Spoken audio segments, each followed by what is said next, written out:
আসসালামু আলাইকুম প্রিয় দর্শক, দেখতেছেন এইটাও কিন্তু এক ভাইয়ের আমাদের পাঠানো চিত্র আর কি, মানে ভিডিও পাঠাইছিল ভাইজান।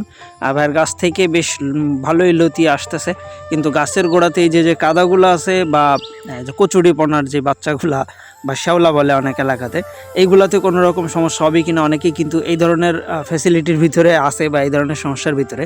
তো এই ভাইজানও কিন্তু এই যে দেখতেছেন এইখানে প্রত্যেকটা গাছেই 4টা-5টা করে পাতা দেখা যাচ্ছে। তা এই একজনের ভিডিও দেখানোর উদ্দেশ্যে আমি আমার বাকি যারা চাষি আছে বা নতুন চাষি আছে, যাদের গাছগুলো নতুন সবেমাত্র ফলন আসা শুরু হচ্ছে, আপনারা প্রত্যেকেই চেষ্টা করবেন আপনাদের প্রত্যেকের গাছে সর্বোচ্চ 3টা করে পাতা রাখার জন্য। 1 নাম্বার, 2 নাম্বার, 3 নাম্বার পাতা থাকবে।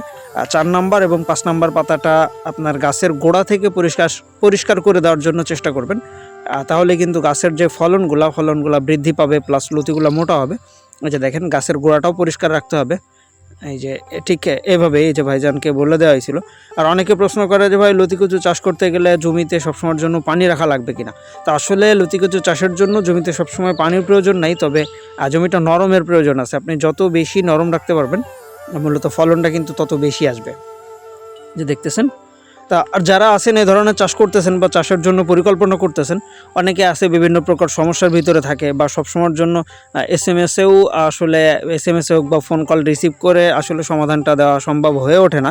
তা যারা আছে একেবারে নতুন চাষ করতেছেন, এই ধরনের সমস্যার ভিতরে আছেন যে গাছের লতি ছোট অবস্থাতেই লতির মাথা থেকে চারা জন্ম নিচ্ছে বা লতিগুলা চিকন হচ্ছে, আর তারা কিন্তু প্রত্যেকেই চেষ্টা করবেন প্রত্যেকটা গাছেই 3টা করে পাতা রাখার জন্য। আর অবাঞ্ছিত যে পাতাগুলো আছে সেগুলো একেবারেই গাছের গোড়া থেকে পরিষ্কার করে দিবেন। এই যে দেখতেছেন। প্রিয় দর্শক, যারা এই ধরনের চাষ সম্পর্কে জানতে যাচ্ছেন বা চারা সংগ্রহ করতে চান, নির্দ্বিধায় আমাদের ভিডিও স্ক্রিনে দেওয়া নম্বরে যোগাযোগ করবেন। আল্লাহ হাফেজ।